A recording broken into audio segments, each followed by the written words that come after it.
The goal of Hamas was to provoke an overreaction from Israel. So recently, Lex Friedman was hosting Elon Musk, and the topic of Israel-Palestine and the Middle East came up.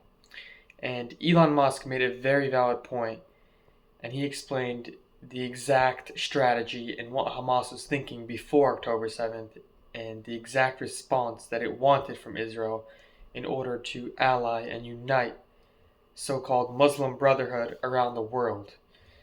And what how he says it is makes absolute sense after a year after October 7th, and he also gives his advice to Israel on how to respond to that, saying how we should eliminate the Hamas members and do the opposite of what Hamas would actually expect us to do in return.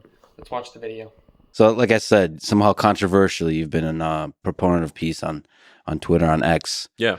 So let me ask you about the wars going on today and to see what the path to peace could be. How do you hope the current war in Israel and Gaza comes to an end? What path do you see that can minimize human suffering in the long term in that part of the world? Well, I think that part of the world is definitely like if you look up there is no easy answer in the dictionary. It'll be that like the picture of the Middle East, and Israel especially. So there is no easy answer. Or what this is strictly my opinion of is that the goal of Hamas was to provoke an overreaction from Israel. They obviously did not expect to, have a military victory, but they really wanted to commit the worst atrocities that they could in order to provoke the most aggressive response possible from Israel, and then leverage that aggressive response to rally Muslims worldwide for the cause of Gaza and Palestine, which they have succeeded in doing. So the counterintuitive thing here, I think that the thing that I think should be done, even though it is very difficult, is that I would recommend that Israel engage in the most conspicuous acts of kindness possible. Everything. That is the actual thing that would thwart the goal of Hamas. So, in some sense, the degree that makes sense in geopolitics, turn the other cheek, implemented.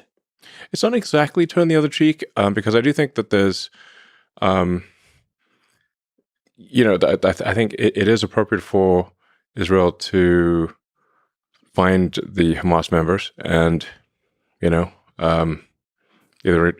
kill them or incarcerate them. Like that something has to be done because they're just going to keep coming otherwise. But in addition to that, they need to do whatever they can. There's some talk of establishing, for example, a mobile hospital. I'd recommend doing that. Just making sure that there's food, water, medical necessities, and just be over the top about it and be very transparent, so that people can't claim it's a trick. Like just put a webcam on the thing, all 24/7. Deploy acts of kindness. Yeah, conspicuous acts of kindness that are unequivocal, meaning they can't be somehow, because Hamas will then their response will be, "Oh, it's a trick." Mm-hmm. Therefore, you have to counter how is it not a trick. This ultimately fights the broader force of hatred in the region.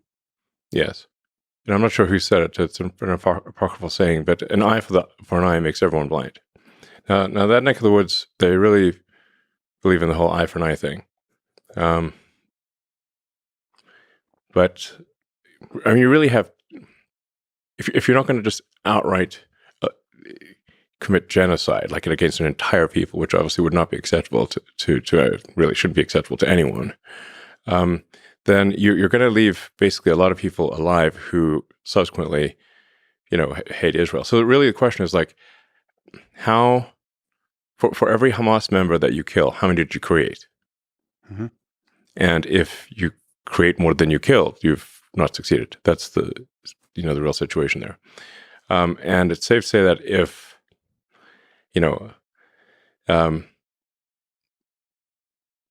if you kill somebody's child in Gaza, you've made at least a few Hamas members who will die just to kill an Israeli. That's the situation. So,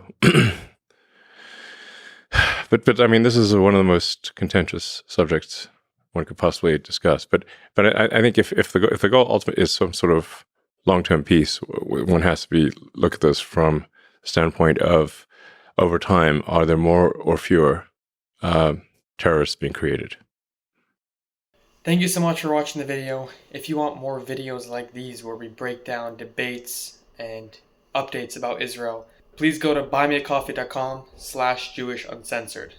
Thank you so much for watching the video.